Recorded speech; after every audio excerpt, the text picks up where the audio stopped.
All right, so today we start our car model, which is our final project. It's a little bit different technique, but it's similar to the idea that we used for the terrain model. You just don't have the exact terrain to work with. You're kind of modeling off of a blueprint. So in order to do that, I like to go to the blueprints.com, and you can find all sorts of blueprints for whatever car you're interested in. But what you want to make sure is when you find it, that you have, when it looks at projections, that you have the front, top, and at least a side. Ideally, you'd have the front, top, the rear, and the side. Now, a lot of these cost money. You don't want to have to pay for anything, so we're not going to. But just pick a car. It really doesn't matter at this point. I'm going to pick the Jaguar Eagle for now. And you get something that looks like this. This is the vector drawing. It's not perfect, right? And you could pay for it and get all of these.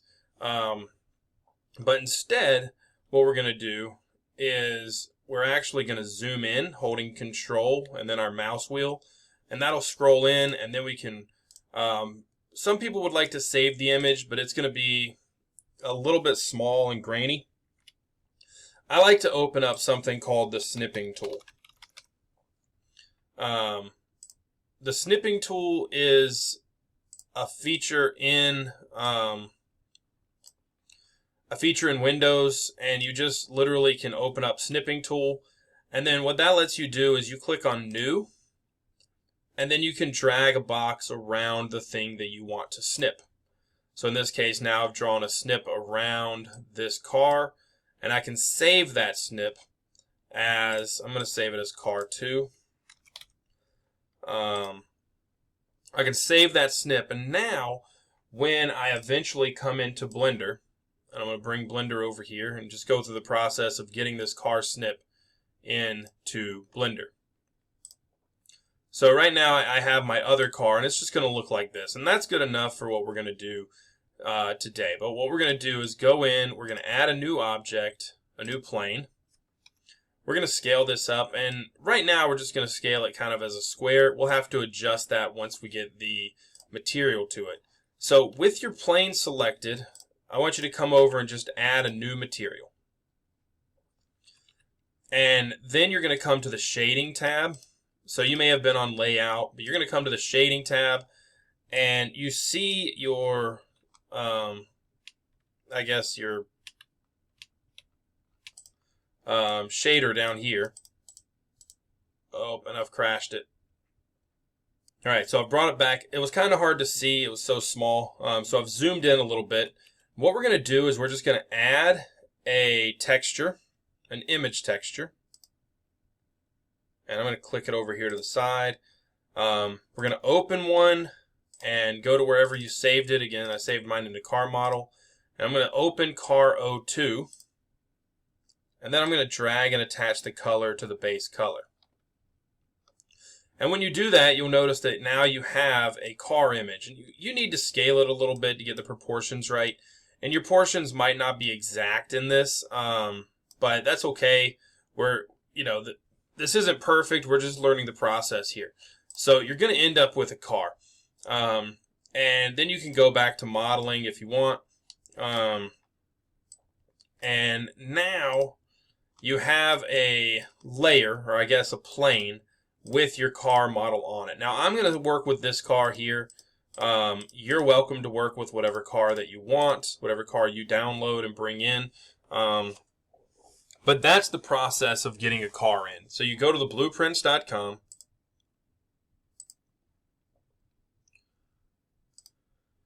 Here we go. The blueprints.com. You look for cars. And again, I'm really zoomed in, so I'm going to zoom out a little bit. You look for cars. In this case, I'm looking for a Jaguar, but you can find any car you want. Now, I would stay away from choosing like a Formula 1 car or anything. Jeeps are usually pretty easy. Anything with an open top is going to be hard because we're not going to be modeling the seats and everything. We're just modeling kind of the shell of the car. So any sedan is probably easier. Sometimes you can do a truck. It's a little bit more difficult in some ways. Jeeps, really boxy items are pretty easy. But you can pick whatever car you want. And if you want to be ambitious and pick something else, you can, but I would stick with cars. Once you choose the car you want, you're going to get the blueprint of it. You're going to use the snipping tool, cut that blueprint out. You're going to save the blueprint, and then you're going to bring it into Blender. So I'm going to delete this. I'm going to move this back to the middle. And now I'm going to start with the process of actually modeling the car. So before the terrain, everything we did was kind of a box modeling technique. This is going to be a surface modeling technique. Now, in future semesters, you're going to get into actual sculpting. So this technique is kind of about getting the generic form down before you start sculpting. And some people will end up not wanting to do this. They'll just go straight into sculpting. But for me, it's easier to get kind of the generic form down before I start sculpting. So I'm going to start here with the side of the car, because for me, that's the one that makes the most sense. It's the most detailed. And I'm going to start by just creating a new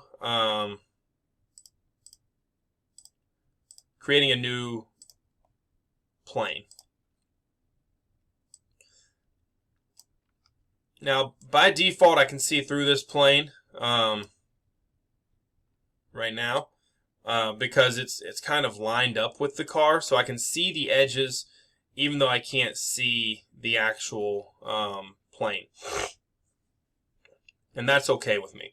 And I want to keep it like this. So I'm going to go into edit mode.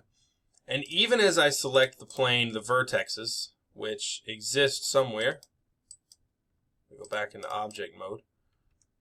Okay. I'm going to go back to edit mode. And I can see it. There we go. Now I want to make sure that I'm in this Z view. So if you click on these, you can be in X, Y, and Z. And I want to make sure I'm in the Z view. I want to look at it directly from the top. And then I'm just going to click on the vertex and start moving them where I think they should be on the car. So this is a really simple representation, right? There's only 4 vertexes. I'm definitely going to need more than that. So there's other ways you can come in and actually subdivide this, but we've talked about all of these before. You can use loop cuts or you can just smooth it. But you want to smooth the actual face as opposed to the edges. But for me, I like to just come in and add in edge loops. I feel like it gives me a little bit more control. So now I'm going to grab the vertexes again, and I'm going to turn off my proportional editing. Turn it off. There we go. And now the goal is just to come in and try and line up the verts that you have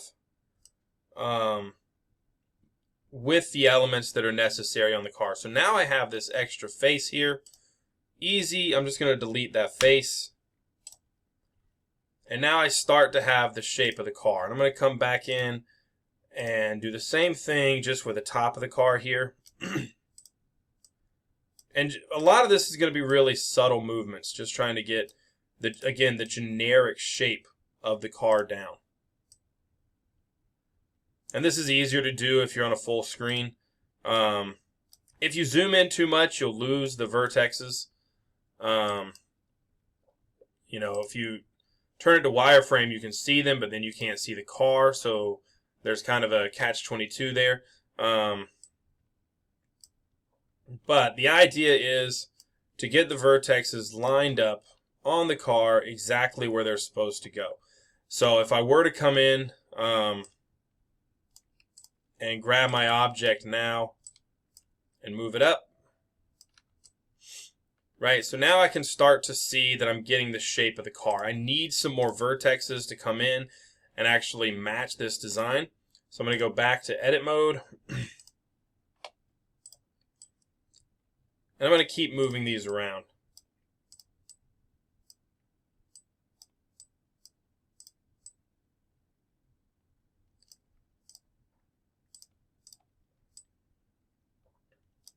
And the car itself has a bunch of edges, a bunch of detail on it.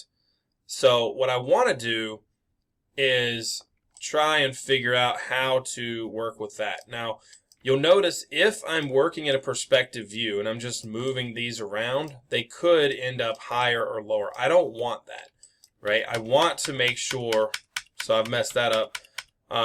What I want to do is make sure I'm staying in this Z mode, just the Z axis, so that as I move things, I'm not moving them up and down. I'm only moving them within the scope of where this the elements on the car are.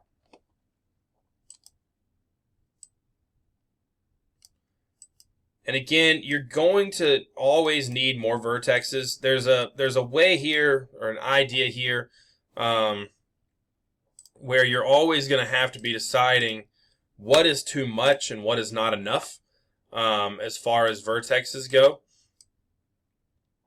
But as it looks too blocky, that's when you just add in more vertexes and you try to get more detail. But again, this is just kind of getting the shell of the car, right? We're not doing too much about getting the exact shape of the car right now. So I am going to add in a couple of more edge loops just to help myself with this shape. But I don't want to go overboard, because the more edge loops you add, the more movement you have to do. So I want to just try, and again, I'm trying to map it just straight to the shape of the car. There's going to be a little bit of variation in that. But then some of these interior ones, like they're going to need to find a home, right? You don't have necessarily a part of the car to follow right now. So what we want to do is just keep these from being really hard edges. We want to keep them kind of smooth in every direction and make sure we kind of keep the contour. So now I've moved this one to match the fender well.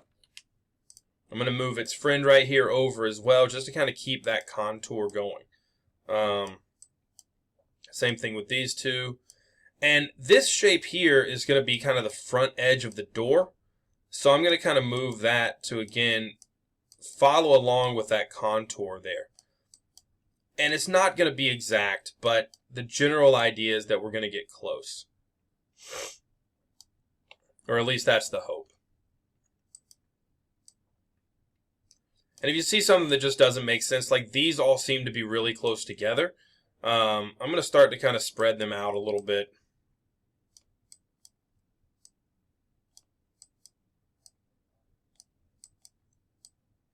And now I've got kind of the front quarter panel of my car mostly done. I need to come in and work with the fenders or the wheel well a little bit more. And again, the problem is the more verts you touch or the more verts you put into your car, the more you have to manually touch, because you have to arrange every single vertex that you put in. And eventually there will be some other extrusions. So even looking at it like this, right, it looks like if I come into here, then I'm going to be able to grab this edge and extrude it. Right, to line up with that piece right there. So it gives me just a little bit of detail that I'm working with. And I think that's a pretty good start for the front quarter panel. We'll come back in the next video and try to work out the rest of the side of the car. And then we'll go from there to do the top and the front and the back. And that's where we are for now, and I'll see you in the next video.